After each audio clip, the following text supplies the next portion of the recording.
Таңғы 5 шамасында телефон ординатор бөлмесіндегі тыныштықты жарып жіберді.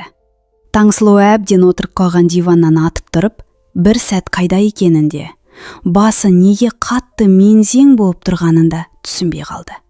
3 сағатқа жетпейтін бөлшек ұйқыдан кейін далада қап-қараңғы түн еді. Бұл Астана қаласының таң алдындағы ауыр тыныштығы болатын. Ал дәлізде зембілдердің сартылы, асығыс қадандар естіліп, біреу тек шұғыл жағдайларда ғана шығатын ерекше дауыспен «Тезірек!» деп айқайлап жатты. Таңсұлу үстіне ақ қалатын іле сала, қабылдау бөліміне қарай жүгірді. Сол жерде бөлім меңгерушісі Мақсат Әбдірахманұлы тұр екен. Оның жүзінен бірден ауыр жағдай болған сезілді. Әдетте адамдар үлкен апат туралы хабарлағанда дәл осылай қарайды. Түнде тас жолда жол көлік апаты болды. 5 жастағы баланың көкбауыры жыртылған, деді ол сөзін жұтып қойып, асығыс сөйлеп. Барлық дәрігерлер шақыртуда. Сен ғана қалдың, Таңсұлу Серікқызы. Қолынан келе ме? Деп сұрады ол. Таңсұлу 1 секундта ойланбастан басын изеді. Дегенмен санасының бір түкпірінде бір ой жылт етіп өтті. Бүгін оның үйлену тойы еді. Мейрамхана, анасы, мінсіз қалындық боламын деп уәдеде берген сәттері. Болашақ енесі Райхан Қасымқызының үнемі көңілі толмай жүретіні. «Үлгеремін», деді ол нық дауыспен. «Сен бүгін», деп күмілжіді меңгеруші. «Үлгеремін», деп сөзін кесті де операция бөлмесіне қарай беттеді. Хирургия бөлімінің дәлізінде қымбат киінген, ірі денелі бір ер адам ары-бері сенделіп жүр екен. Бірақ оның көзқарасында өмірі төңкеріліп кеткен адамның шарасыздығы байқалды. Зембілде жатқан бала қан жоғалтудан әппақ болып кеткен. Балаусан жасалғандай көрінді. Таңсұлу жол-жөнекей медбикелер ұсынған көрсеткіштерге көз жүгіртіп, жүрегі қысыла түсті. Егер тағы 10 минут кешіксе, құтқаратын жан қалмайтынын түсінді. Операция 4 сағатқа созылды. Сол 4 сағатта ол үшін басқа ештеңе болған жоқ. Тек операция істелі, баланың жіңішке қан тамырлары және аппараттардың бір қалыпты дыбысы ғана бар еді. Арқасы қатты ауырып, еңкейіп кеткісі келді. Мойны терлеп, 3 сағатта саусақтары шаршағаннан дірілдей бастады.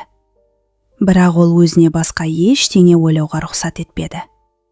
Тек үстелдегі кішкентай дене, миллиметрлеп тігу керек шартылған тамырлар, жылдар бойы үйреткен дәлдік қана маңызды болды. Анестезиолог. «Қан қысымы тұрақталды», дегенде, Таңсұлу осы уақыт бойы өзі де демалмай тұрғандай терең тыныс алды. «Жарайсың», деді Мақсат Әбдірахманұлы дәлізде оның иығынан қағып. «Баланы аман алып қалдың. Енді тойыңа жүгір». Ординатор бөлмесінің жанында медбике Айгүл қуып жетіп, телефонды қолына ұстатты. Экранда бейтаныс нөмірлерден келген 10-даған қоңырау тұр екен. Бұл күйеу жігіттің туыстары екені анық еді. Барлығы мейрамханада жиналып, қалыңдықты күтіп отырған. Кем дегенде 20 шақты адам хабарласқан. Айгүл оған жанашырлықпен қарады. «Бүгін екеніңді білемін». «Рахмет», деді Таңсұлу. Ол ешкімге қайта қоңырау шалмады. Телефон арқылы түсіндірудің мәні де, уақыты да жоқ еді. Ол сол жерде, ординатор бөлмесінде киімін ауыстырды. Үйлену көйлегінің кимелерін шаршағаннан икемге келмеген саусақтармен әрең қадады. Арқасындағы ұсақ ілгектерге шатасып қалды. Көйлек қарапайым болатын, үлбіреген етектері де, кестесі де жоқ еді. Ол оны әдейі өзі киіп алуға ыңғайлы болсын деп таңдаған. Енді сол ойының дұрыс болғанына қуанды. Боянуға 1 минутта қамады. Шашын құйрық қылып байлап, бетін дымқыл майлықпен сыртып, операциядан кейін өз-өзіне келтіруге тырысты. Сосын тұрақта тұрған ескі көлігіне қарай жүгірді. Абырой болғанда көлік бірден оталды. Қаланың бір шетінен екінші шетіне дейін Әуезов даңғылынан орталыққа қарай келе жатып, ол болашақ енесі Райхан Қасымқызына не айтарын іштей қайталап отырды. Ол әйел Таңсұлуға ең жақсы күндердің өзінде де өз ұлының өміріндегі артық адамдай қарайтын. «Арман мені түсінеді», деп өзін жұбатты ол көліктер арасында маневр жасап. Ол менің жұмысымды мақтан тұтамын деген. Ол мені қорғайды. Біз бұл туралы талай сөйлескенбіз. Ол осыған қатты сенді. Сондықтан Қабанбай көшесіндегі қонақ үйдің алдында жиналған адамдарды көргенде алғаш ойы қарсы алуға шыққан екен болды. Бірақ Райхан Қасымқызы кеудесін айғастыра алға шыққанда, ал артында күйеу жігіттің ағасы Сұлтанбек, оның тәкесі Зүбайра апай және тағы шамамен 15 адам сап түзеп тұрғанын көргенде, Таңсұлу бәрін түсінді. Бұл қарсы алу емес еді. Бұл қабырғаға болатын. Біз 2 миллион теңгеге адам шақырдық, ал сен қайда жүрдің? Деді Райхан Қасымқызы ашуын әрең ұстап. Өзіңді ең ақылдым деп ойлайсың ба? Бәрі күтіп отыр, ал сен қайда сенделіп жүрсің? Шұғыл операция болды, деді Таңсұлу сабыр сақтауға тырысып. Ішінде бәрі дірілдеп тұрды. 5 жастағы бала, көк бауыры жыртылған. Оны таңғы 5 кезінде алып келді.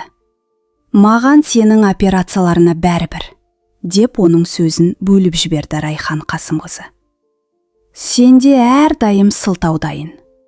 Бірде кезекшілік, бірде операция, бірде ешкімге керегі жоқ диссертация, деп Сұлтанбек алға шықты. Оның түрінен өз сөзін заң көретін, айтқанына қарсы келуге ешкім батпайтын адам екені бірден байқалды.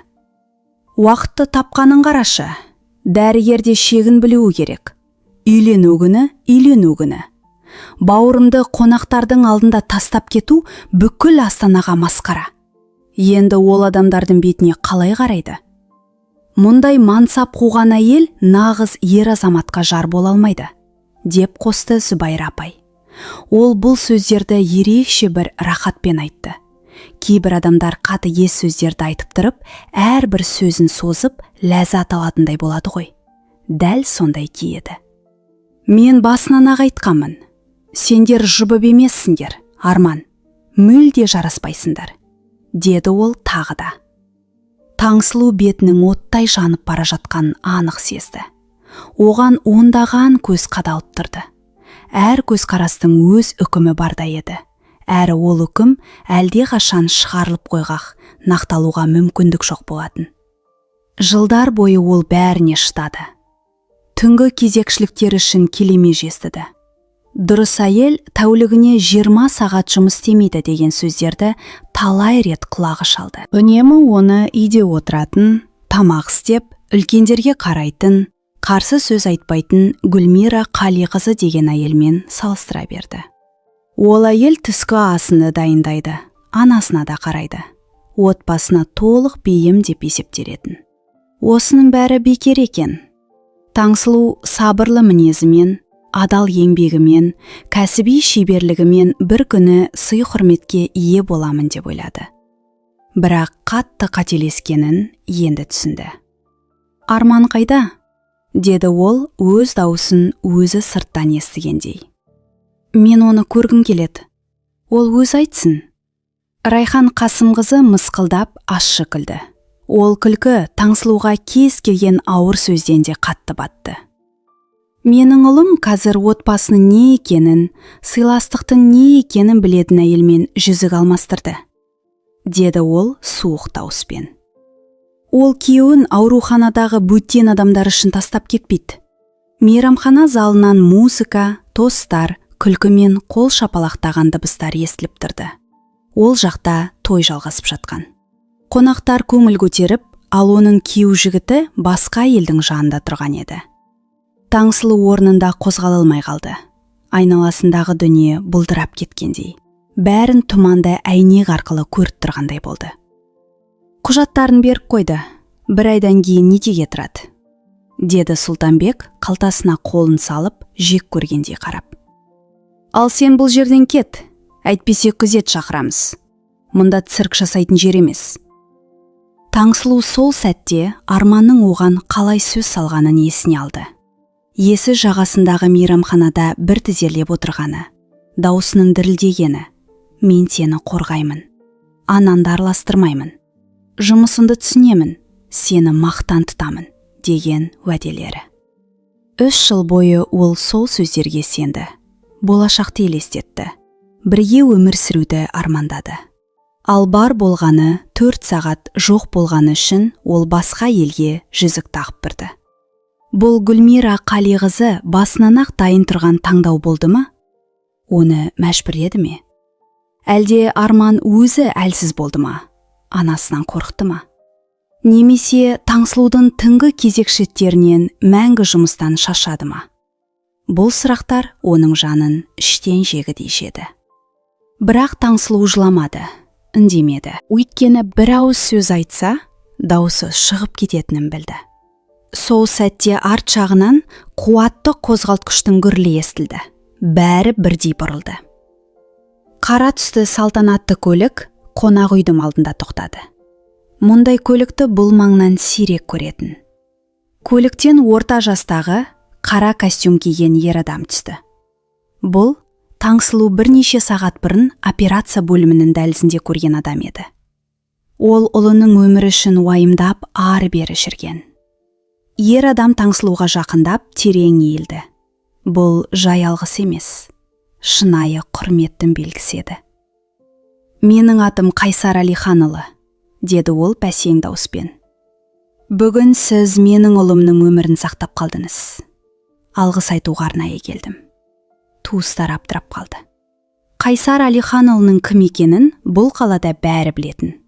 Қаланың көп жаңа үйлерін оның компаниясы салған. Райхан Қасымқызының жүзі күрт өзгерді. Ашудың орнын үрей басты. Таңсұлушан, қызым, деді ол жалған мейіріммен. Бірақ Қайсар Әлиханұлы жұртты салқын көзбен шолып шықты. Мен дәрігерге оның жақындарының алдында алғыс айтқым келді, деді ол нық дауыспен. Ал оның орнына мынаны көріп тұрмын. 4 сағат бұрын баламды өлімнен алып қалған әйелге жасалған қорлықты. Ол Таңсұлуға бұрылды. Сізге бұл жерде қалудың қажеті жоқ. Қаласаңыз, мен сізді алып кетемін. Таңсұлу мейрамханаға, жаңа ғана өзін қуып шықпақ болған адамдарға енді жалған жымиып тұрған жүздерге бір сәт қарап тұрды. Бұл екіжүзділік кез келген қорлаудан да ауыр еді. Таңсұлушан, қызым, деп айқайлады артынан Райхан. Бірақ Таңсұлу жауап бермеді. Артына да қарамады. Ол бір ғана нәрсені түсінді. Кейбір есіктер өздігінен жабылады, ал оларда ашуды сұрап тұрудың қажеті жоқ. Кофеханада адамдар аз еді. Сирек келген қонақтар алыс үстелдерде отырып, бір-бірімен бәсең дауыспен сөйлесіп отырды. Терезенің сыртында қайың ағаштары сыбдырлап тұрды.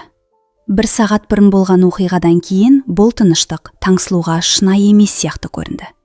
Бәрі түс секілдеді. Қайсар Әлиханұлы 2 кофеға тапсырыс берді. Даяшы қыз алыстаған соң, ол үстелдің үстіне қалың конверт қойды. 800 000 теңге, деді ол жай ғана. Бұл менің ұлымның өмірімен салыстырғанда түк емес. Бірақ алғыс ретінде қабылдаңыз. Таңсұлу конвертте қолда тигізбей басын шайқады. Қабылдай алмаймын. Мен дәрігермін. Адам өмірін сақтау менің міндетім. Егер әр операцияны ақшаға айналдырсақ, арымызды сатып жібереміз. Ал арсыз дәрігерден не пайда? Қайсар Әлиханұлы конвертті үнсіз жинап алды. Реніш байқалмады. Ол тек басын изеді. Оның көзінен айтылмаған, бірақ анық сезілетін құрмет көрінді. Мен сізге тойда, жақындарыңыздың алдында алғыс айтқым келген, деді ол кофесін араластырып отырып. Ауруханада сіздің бүгін мерекеңіз бар екенін білдім. Қонақтардың алдында бірнеше сөз айтамын деп ойладым.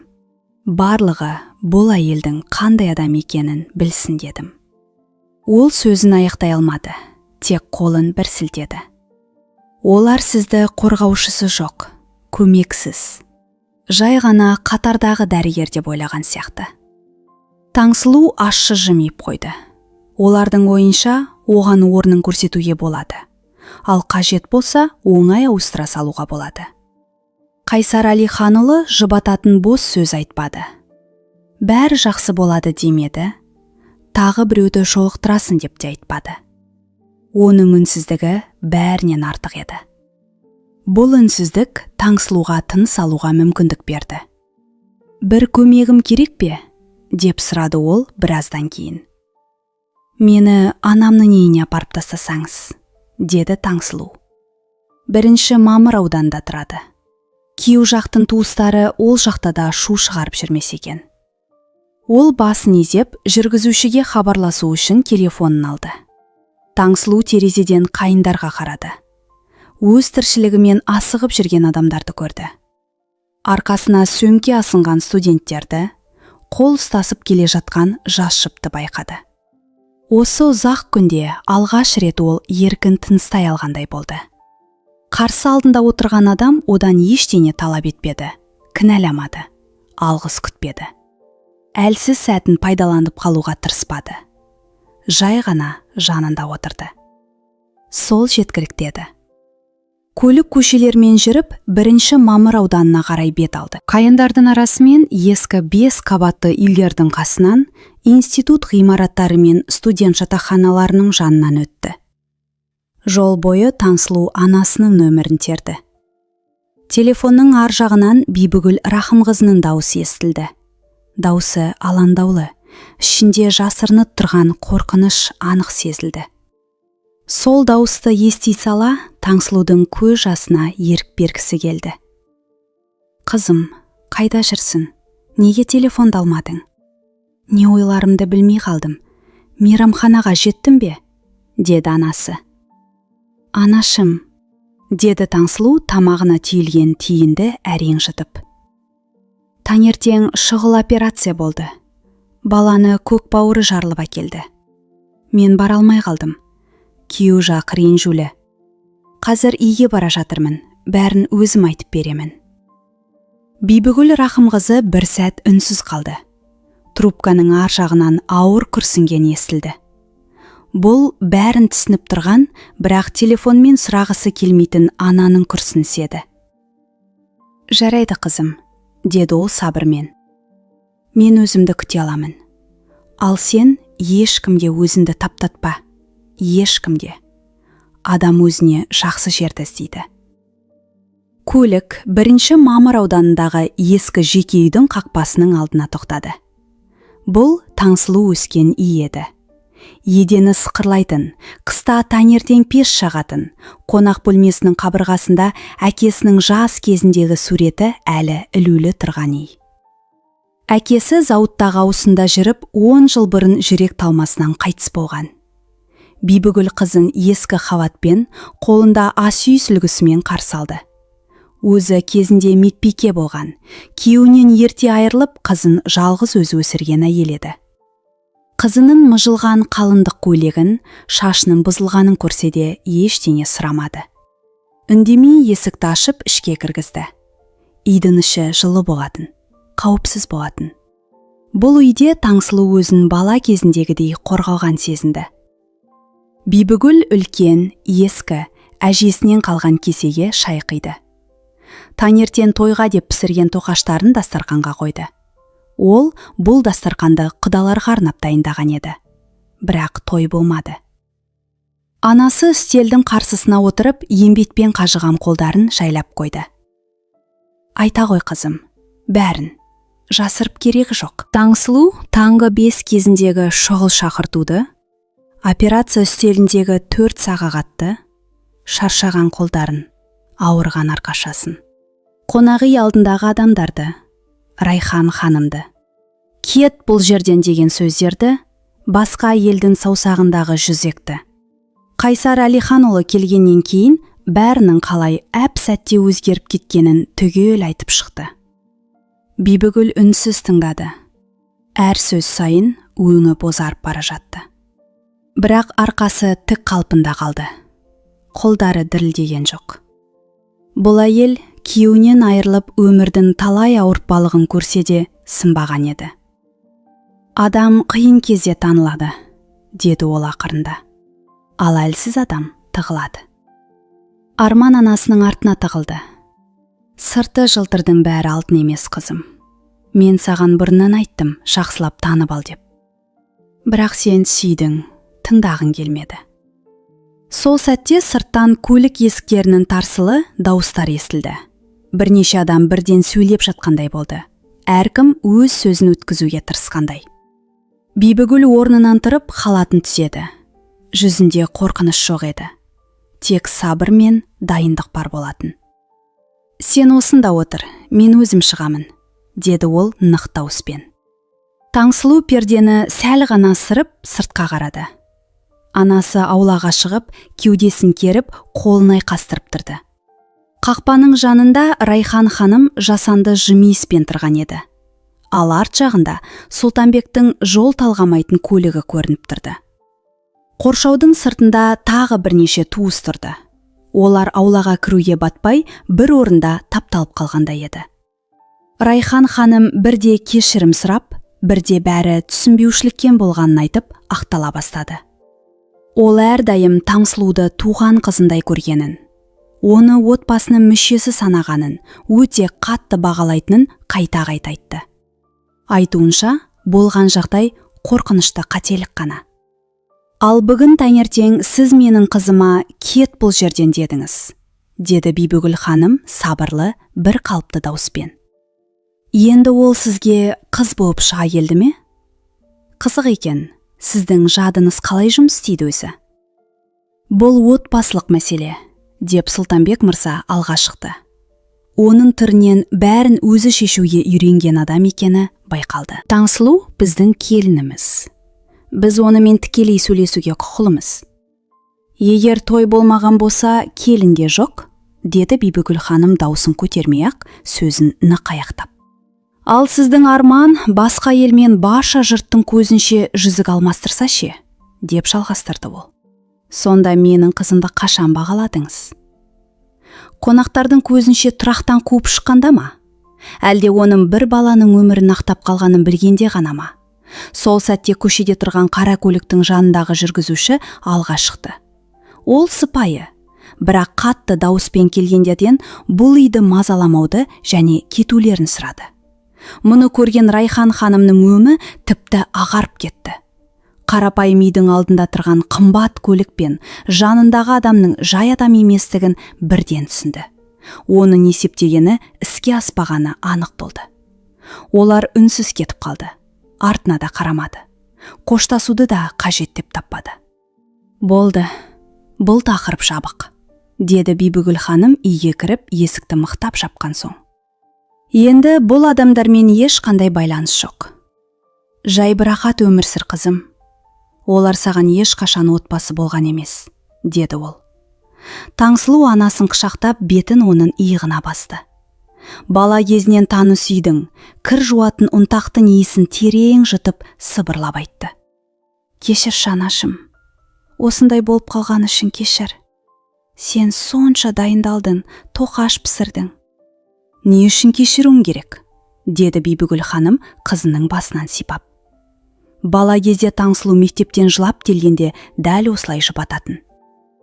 Сен би кешіне емес, баланың өмірін құтқаруға бардың. Ар-ұжданмен өмір сүрсем болды. Ал тоқашты өзіміз ақши береміз. Күндер ескі үйде баяу өте бастады. Бұл жерде уақыт қаладағыдай емес еді. Таң көршінің қораз дауысымен ататын, ал кеш ас үйде сары шамның астындағы жай әңгімемен аяқталатын. Таңсұлу бір аптаға аурухана демалысын алды. Ол осы уақытты анасымен бірге өткізді. Таңғы ас дайындады. Қан қысымына арналған дәрілерін ішуді еске салды. Анасының әкесі туралы естеліктерін тыңдады. Әкесі зауытта ауысым шебері болып жұмыс істеген. Әр жұма сайын дала гүлдерін әкелетін. Тіпті қыста да бір жерден мимоза тауып беретін екен. Ол 10 жыл бұрын станоктың жанында құлап, жедел жәрдем жеткенше көз жұмған. Көршілер тоқтатылған той туралы тез біліп алды. Жеке үйлер орналасқан жерде әңгіме интернеттен де жылдам тарайды. Біреулер жанашырлықпен кіріп жайлап сұрайтын. Басқалары қоршаудың ар жағынан қызығып қарап, кейін өзара талқылайтын. Бибігүл ханым бәріне бірдей жауап берді. Қызым адамша әрекет етті. Өмірі санаулы минут қалған баланы құтқарды. Қалғаны сендердің шаруаларың емес. Таңсұлудың телефоны тынымсыз шырылдады. Бейтаныс нөмірлер. Райхан ханым, Сұлтанбек мырза, тіпті есімдерін де білмейтін алыс туыстар. Ол бәрін бірінен соң бірін өшіріп отырды. Ақыры экранда Арман деген ат шықты. Ол бір сәт кідірді де жауап берді. «Тася», деді Арманның дауысы қарлығып асығыс шықты. Бұрын ол мұндай үмітсіз үнді ешқашан естімеген. «Мені тыңдашы. Анам дұрыс жасамады. Ол рәсім тек соны тыныштандыру үшін болды. Ол ештеңе білдірмейді». «Егер ештеңе білдірмесе», деді Таңсұлу сабырмен, «неге сен басқа елге барша қонақтың көзінше жүзік тақтың?» «Мені мәжбүрледі», деді ол. «Анам ұяттан жүрегі ұстайды», деді. «Ал мен баланы 4 сағат бойы ота жасап жатқанда сен қайда едің?» деп сұрады Таңсұлу. Арман үнсіз қалды. Сол үнсіздікте Таңсұлу бәрін түсінді. «Үйде болдым. Не істерімді білмедім», деді ол ақыры. «Сен ауруханаға келуің керек еді, жанымда болу үшін. Бірақ сен жеңіл жолды таңдадың. Мен сенің анаңды емес, сені кінәлаймын. Маған екінші мүмкіндік берші». Ол мүмкіндік сен сол таңдауды жасаған сәтте аяқталды. Таңсұлу қоңырауды өшірді. Кеудесінде бір түрлі жеңілдік пайда болды. Қуаныш емес, жеңіс те емес. Тек бұрын ауырған, үміт пен махаббат тұрған жерде енді бос кеңістік қалғандай еді. Бір кеште күн көрші үйлердің төбесінен батып бара жатқанда, ауа бақтағы жұпы бар иіспен толғанда Қайсар мырза келді. Бұл жолы жүргізушісіз. Қарапайым жол талғамайтын көлікпен. Үстінде жай көйлек, жеңін тіріп алған. Қолында дүкеннен алынған азық-түлік бар еді. Ет, көкөніс, жеміс, тіпті жақсы шайды дамытпапты. Бибігүл ханым оған өмір көрген. Алдауға көнбейтін әйелдің көзқарасымен қарады. «Жақынырақ танысқым келді», деді Қайсар мырза, пакетті ас үй үстеліне қойып. «Үй шаруасына көмегім керек пе деп? Қоршау қисайып тұр екен, адамдар жіберіп жөндетейін». «Ал ниетің қандай?» деп сұрады Бибігүл ханым тіке қарап. «Айналма. Мен қарапайым адамын. Бәрі ашық болғанын жақсы көремін. Ақшамен сатып алғым келмейді», деді ол да тура қарап. «Тек қиын сәтте адамға сырттан біреу көмектесе алатынын білемін. Қысымсыз, шартсыз. Сіздің қызыңыз менің ұлыма өмір сыйлады. Ал мен оны өз тойынан қуып жатқанын көрдім. Бұл дұрыс емес», деді Қайсар мырза байсалды дауыспен. Бибігүл ханым үнсіз қалды. Ол оның қолдарына қарап тұрды. Қолдары ірі, мүйізгек байланған. Ауыр еңбекті көргені бірден білінеді. Ақсүйек болып өспеген, қол еңбегінен қашпаған адам екені анық байқалды, байлығы болса да. «Өзіңді көрсетіп мақтанбайсың екен», деді ол сәл жұмсарып. «Әзірге адамша өмір сүріп жүрсің. Баланды жақсы көретінің көрініп тұр. Жарайды. Енді қандай адам екеніңді уақыт көрсетеді». Кейін анасы ас үйге өтіп, кешкі ас дайындай бастады. Қазандардың сылдыры естілді. Сол кезде Қайсар мырза Таңсұлумен жай ғана, анасы естімейтіндей сыбырлап сөйлесті. «Мен дос ретінде күте аламын. Қанша уақыт керек болса да. Егер мені көргің келмесе, бұдан былай келмеймін. Тек айт». Таңсұлу біраз үнсіз тұрды. Керезеден кешкі аспанға қарап, сосын жауап берді. «Жоғалып кетпеңіз. Тек маған уақыт керек. Өте көп уақыт». Есіктің жанында қоштасып жатқанда, Бибігүл ханым қызын ас үйге шақырып, қонақ естімейтіндей дауыспен айтты. «Асықпа. Бас айналдырма. Ақша адам емес. Алдымен жақсылап байқап көр. Тағы да күйіп қалма». Бір аптадан кейін Таңсұлу қайтадан жұмысқа шықты. Ақ халатын киіп, таныс дәліздермен жүріп өтті. Аурухананың иісін жұтып, өз орнында тұрғанын сезді. Бірақ сол күні-ақ бөлім меңгерушісі Мақсат мырза оны кабинетіне шақырды. Бет жүзінен жағымсыз хабар айтылатыны бірден аңғарылды. «Шағым түсті», деді ол қағаздарға қарап. «Күйеу жақтың туыстарынан. Сен той күні жұмыс орнын тастап кеттің, ауруханаға моральдық зиян келтірдің, әрі қызметіңді пайдаланып, бай науқастармен байланыс орнаттың» деп жазған. Таңсұлу сілейіп қалды. Әсіресе қызметін пайдаланды деген сөз жанына қатты тиді. Ол баланың өмірін сақтау үшін өз бақытына тәуекел етті. Түні бойы ұйықтамады, бар күшін салып ота жасады. Ал енді оны пайда іздеді деп айыптап отыр. «Аурухана құжаттарды көтерді», деп жалғастырды Мақсат мырза оған жанашырлықпен қарап. «Ота журналы, баланың ауру тарихы, бейне бақылау жазбалары. Бәрі сенің сөзіңді дәлелдеп тұр. Бірақ шағым бар болған соң тексеріс болады». Комиссия отырысына бас дәрігер, заңгер, кәсіподақ өкілі және күйеу жақтан Сұлтанбек мырза қатысты. Ол бұрышта отырып Таңсұлуға қарауға батпады. Отбасының абыройы туралы бірдеңелерді күбірледі. Бірақ нақты дәлел, құжат немесе куә көрсете алмады. Таңсұлу бәрін сабырмен баяндады. Таңғы 5 кезіндегі қоңыраудан бастап, операциядан шыққанға дейінгі барлық оқиғаны ретімен айтты. Сондай-ақ баланың әкесі Қайсар мырза куә бола алатынын атап өтті. Осы сөзден кейін Сұлтанбек мырза басын төмен салды да, отырыс соңына дейін үндемеді. Комиссияның шешімі бір ауыздан шықты. Дәрігердің әрекеті кәсіби борышына толық сай. Шағым негізсіз деп танылды. Бас дәрігердің кабинетінен шыққанда Таңсұлудың аяғы дірілдеп кетті. Қуаныштан емес, жиналған шаршау мен жүйкенің тозуынан. Бұл өзі бастамаған, бірақ қорғауға мәжбүр болған артық күрес еді. Аурухананың алдында Қайсар мырза көлігіне сүйеніп күтіп тұр екен. «Бәрі шешілді ме?» деп сұрады ол. «Иә, шағым қабылданбады. Онда жүр, тамақ ішейік, саған дұрыс ас керек».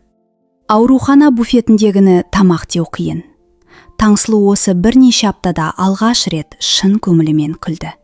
«Сіз өте қарапайым адам екенсіз, бәрі анық. Тамақ ішу керек».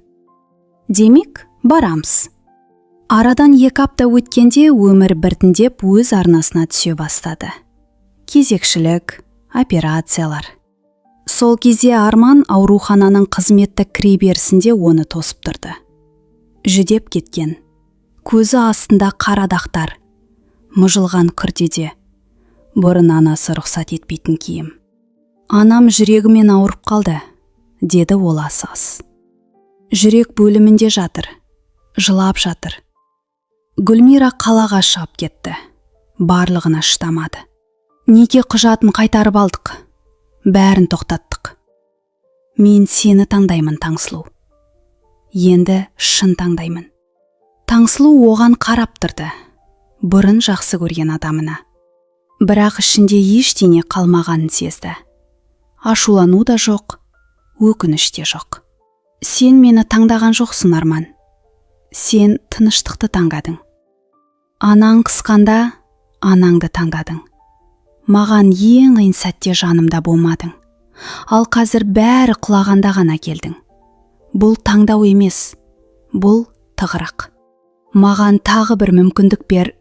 Кейбір нәрсені түзетуге болады. Бірақ кейбір сәттер бір-ақ рет беріледі. Ол сәт той күні таңертең өтті. «Сенің басқа біреуің бар ма?» деп сұрады ол.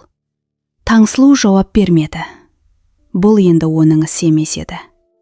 Ол бұрылып, аурухананың қақпасына қарай жүріп кетті. Артына қарамады. Әр қадам сайын жүрегі жеңілдей түсті. Аурухананың қақпасында болған сол әңгімеден кейін 2 апта өткен соң Бибігүл ханымды жедел жәрдеммен алып кетті. Қан қысымы күрт көтеріліп, ол әрең сөйлей алды. Таңсұлу сол түні терапия бөлімінде анасының жанында болды. Қолынан ұстап, әр тынысын тыңдап, көз ілмей отырды. Ол ешкімге қоңырау шалмады. Ешкімді мазалағысы келмеді. Бірақ таңертең палатаға Қайсар мырза кіріп келді. Қолында үйден әкелінген тауық сорпасы бар термос пен жемістер салынған пакет болды. Кейін белгілі болғандай, бөлімдегі медбигелердің бірі дәлізде кездейсоқ көріп, жағдайды айтып қойған екен. «Қайдан білдіңіз?» деп сұрады Таңсұлу түні бойы отырған аурухана орындығынан тұрып жатып.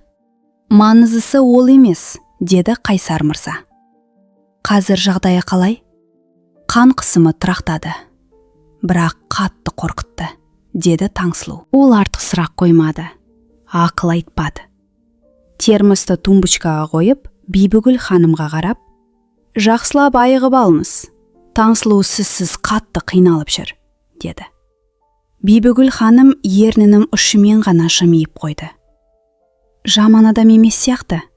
Көп сөйлемейді», деді ол кейін Қайсар мырза кеткен соң. Сосын қызына ұзақ қарап отырып, «Адам сөзінен емес, ісінен көрінеді қызым. Бұл адам іс қылады», деді.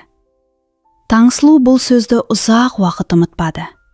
Анасы ауруханадан шыққан соң, Қайсар мырза екеуін ұлын толық сауығып кеткеніне орай түскі асқа шақырды. Оның үйі қарағайлы жерде орналасқан коттедж қалашығында еді. Ұлы аулада жүгіріп ойнап жүр. Аурухананы мүлде ұмытқандай болатын. Үй үлкен еді, бірақ артық сән-салтанат жоқ. Қарапайым, берік кірпіш үй. Аулада қарағайлар, ағаш терраса, балаларға арналған әткеншек бар. 5 жастағы бала Таңсұлуды көре сала, «Дәрігер келді!» деп қуанып жүгіріп келіп, оның аяғынан құшақтап алды. «Марат, адамға жол бер», деді Қайсар мырза. Бірақ даусынан бұрын байқалмаған жұмсақтық сезілді. Түскі ас қарапайым, бірақ өте дәмді болды. Ас үйде көмекші дайындаған. Соған қарамастан, Қайсар мырза дастарқанды өзі жайып, табақтарды үлкен жауапкершілікпен қойды. Миллиондық келісімдерге қол қоятын адамдай мұқият еді. Ас үстінде ол өзі туралы қысқаша айтты. Артық сөз жоқ. Жұбайы 3 жыл бұрын қатерлі дерттен қайтыс болған. Ұлын жалғыз өзі өсіріп отыр. Кейде бәрін тастап белгісі жаққа кеткісі келген кездерде болған. Бірақ баласы оны ұстап қалған. «Білемін, ол қандай екенін», деді Бибігүл ханым ақырын. «Жалғыз өсіру оңай емес. Күйеуім 10 жыл бұрын қайтыс болды. Ол кезде Таңсұлу әлі оқуда еді. Түстен кейін анасы әдейі баққа шап кетті. Баланы қолынан ұстап, қылпынай өсірген жерлерін көрсетуге ертіп кетті. Террасада Таңсұлу мен Қайсар мырза екеуі ғана қалды. Бірнеше минут үнсіз отырды. Бұл үнсіздік ауыр емес еді. Керісінше тыныш болатын. Артық сөздің қажеті жоқ еді. Қайта жолда көлікте Бибігүл ханым сұрады. «Қалай екен?» «Оның жанында өзімді тыныш сезінемін», деді Таңсұлу ойланып барып. «Тыныштық жақсы, бірақ асықпа. Бір рет күйіп қалдың ғой», деді анасы. Бір күні кешке Қайсар мырза дәрі-дәрмек алып келді. Бұрын Бибігүл ханым бір қажетті қан қысымына арналған дәрі-дәріханада болмағанын айтып қалған еді. Ол дәрінің атында, мөлшерінде есте сақтап қалыпты. Бибігүл ханым дәріні ішіп алды да, Қайсар мырзаны ас үй үстеліне отырғызды. Түрі судьядай қатал еді. «Менің қызымнан не қалайсың?» деп сұрады ол тура қарап. «Ителену ойың бар ма, әлде жай ғана шіріп тұру ма?» Қайсар мырза көзін тайдырмады. «Егер Таңсұлу рұқсат етсе, жанында болғым келеді. Егер дайын болмаса, күтемін. Дос болып қаламын. Қысым жасамаймын». «Оған бай адам керек емес», деді Бибігүл ханым қатқылдау. «Оған қиын кезде қашпайтын адам керек». «Мен сөзімде тұрамын», деді ол шай ғана. Бибігүл ханым күрсінді. Ас үй есігінде тұрған қызына, сосын қайтадан Қайсар мырзаға қарады. «Жарайды, уақыт көрсетеді. Бірақ ескертіп қояйын. Менің қызым енді оңай сенбейді».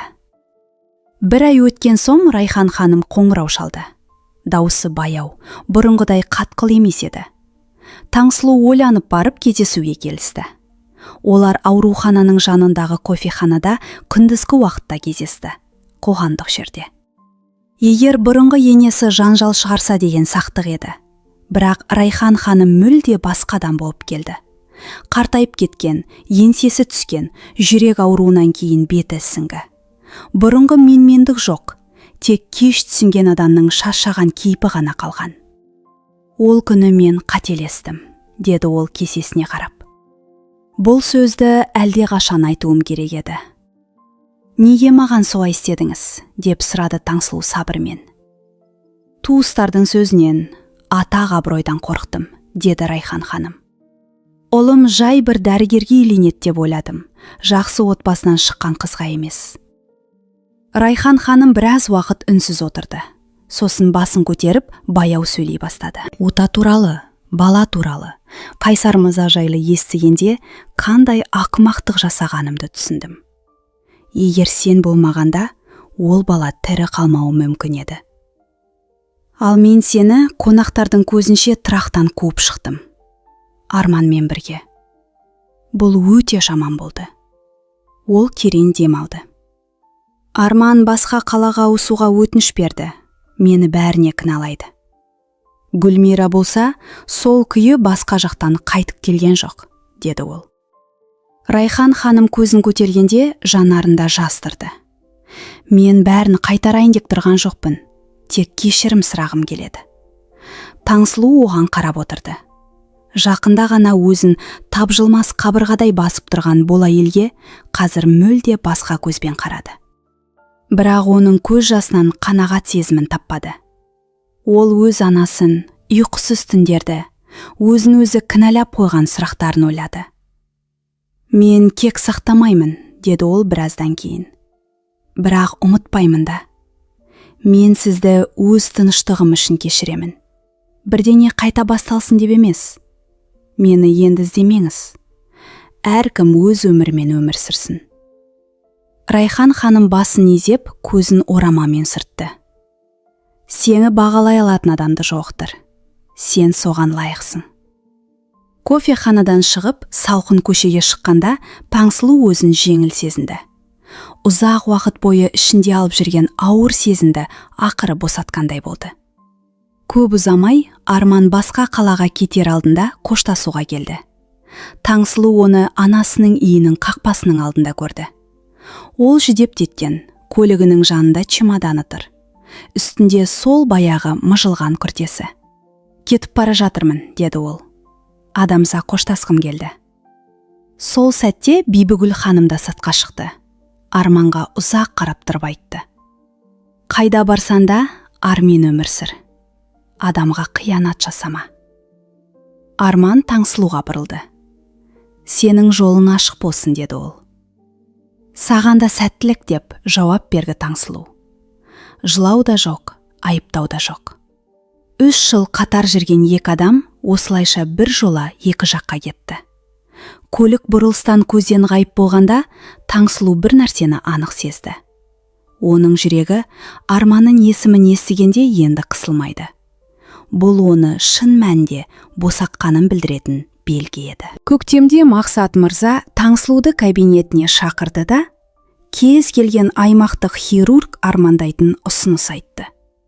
Жүрек қан тамыр хирургиясы орталығында 3 айлық тәжірибеден өту. Ғылыми топ үлкен нәтижеге жеткен екен. Таңсұлу бүкіл елдік конференцияда баяндама жасайтын болды. 3 ай үлкен қалада, деді ол сенбей. Ал анам ше? Оны өзім шеш, деді Мақсат мырза.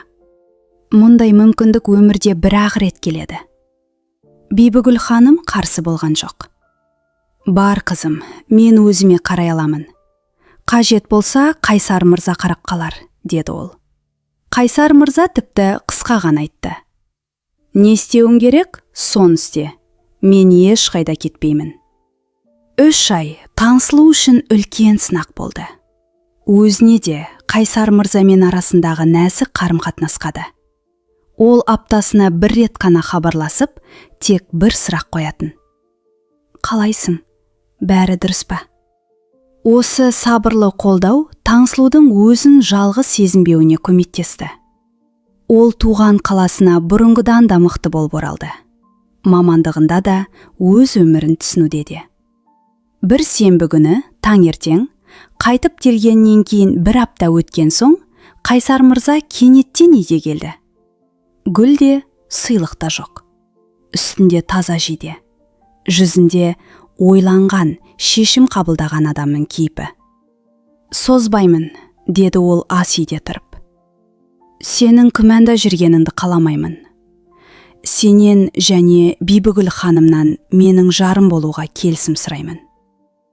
Таңсұлу жылаған жоқ. Қуаныштан қысылған да жоқ. Ішіндегі бір мазасыздық тыншып, өз орнын тапқандай болды. Бибігүл ханым ұзақ қарап тұрды да басын изеді. Қызым өзі шешеді, мен қарсы емеспін. Маған үлкен той керек емес, деді Таңсұлу. Маған сатқындық болмайтын отбасы керек. Сөзінде тұрамын, деді Қайсар мырза. Той тыныш өтті. Қала сыртындағы мейрамханада 30 адам ғана.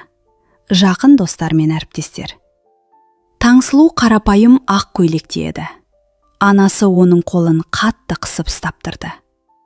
Бұл тойда бір кездері ауыртқан адамдар болған жоқ. Қайсар мырза қысқа ғана сөз сөйледі. Әдемі сөйлеуді білмеймін, бірақ бір нәрсеге уәде беремін. Әр кеш сайын үйге қайтып отырамын. Бір жыл өткен соң, дәл сол күні, Таңсұлу бұрын арманға тұрмысқа шығуы керек болған күні, ол жаңа үйінде күйеуі мен анасымен бірге кешкі ас ішіп отырды. Бибігүл ханым олармен бірге тұратын болды. Үй кең еді. Оған қарайтын адам бар. Денсаулығы да тұрақты. Ал бала оны әже деп атап еріп жүрді. Былтыр бұл күн ең жаман күндердің бірі еді, деді Қайсар мырза жымиып. Егер сол күн болмағанда, сен бұл жерде болмас едің, деп жауап берді Таңсұлу. Түнде ол террасаға шығып, алыстағы қаланың шамдарына ұзақ қарады.